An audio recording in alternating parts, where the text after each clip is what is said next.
માંગરોળ તાલુકામાં ઔદ્યોગિક એકમોનું બનેલું માંગરોળ તાલુકા ઇન્ડસ્ટ્રીયલ વેલફેર એસોસિએશન દ્વારા સ્નેહ મિલન સંમેલન યોજાયું હતું।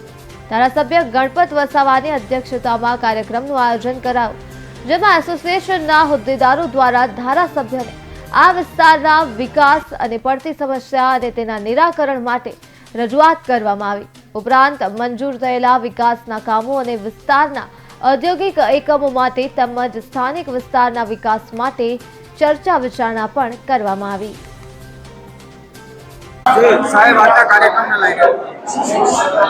मित्रों, आज માંગરોળ તરકેશ્વર ઇન્ડસ્ટ્રીયલ એસોસિએશનનો નવા વર્ષનો સ્નેહ મિલનનો આ કાર્યક્રમ છે અને સુરત જિલ્લામાં માંગરોળ તાલુકા અને માંડવી તાલુકામાં સૌથી વધારે એટલે કે લગભગ 1 થી 1.5 લાખ લોકોને રોજગારી આપી શકે એવા 1500 કરતા વધારે નાના મોટા ઉદ્યોગો આ વિસ્તારમાં આવેલા છે। ત્યારે આજે સ્નેહ મિલનના કાર્યક્રમમાં તમામ ઉદ્યોગકાર મિત્રો અહીંયા હાજર રહ્યા છે। રાજ્ય સરકાર દ્વારા આ વિસ્તારના પ્રજાજનો માટે लगभग 126 करोड़ રૂપિયાની પીવાના પાણીની યોજના પણ ચાલી રહી છે।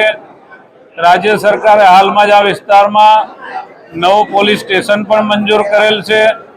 આરોગ્ય માટે સીએસસી સેન્ટર પણ મંજૂર કરવામાં આવેલ છે અને સૌથી મોટો જે પ્રાણ પ્રશ્ન જે ગંદકીનો હતો, જે પાણીના નિકાલનો હતો, એના માટે પણ હાલમાં જ રાજ્યના મુખ્યમંત્રી શ્રી ભૂપેન્દ્રભાઈ પટેલ સાહેબે लगभग 32 करोड़ રૂપિયા જેવી માતબર રકમ આ વિસ્તારને ફાળવી છે। ત્યારે રાજ્યના મુખ્યમંત્રી સાહેબનો પણ આજના તબક્કે હું ખૂબ ખૂબ આભાર માનું છું।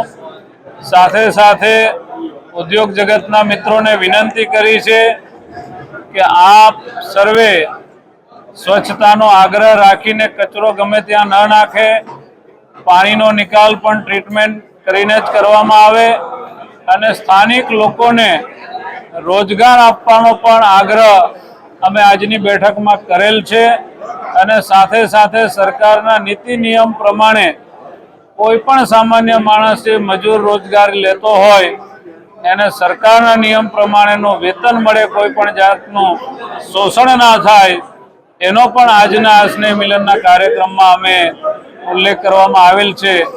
તો આ માંગરોળ અને તડકેશ્વર માંડવી તાલુકા આ એસોસિએશન વિભાગ એ હજુ મજબૂત બને, વધારેમાં વધારે ઉદ્યોગો આવે, લોકોને રોજગારી મળે અને સ્વચ્છતાનું પણ સાથે ધ્યાન રાખવામાં આવે એવી ઉદ્યોગકાર મિત્રોને મારી વિનંતી છે।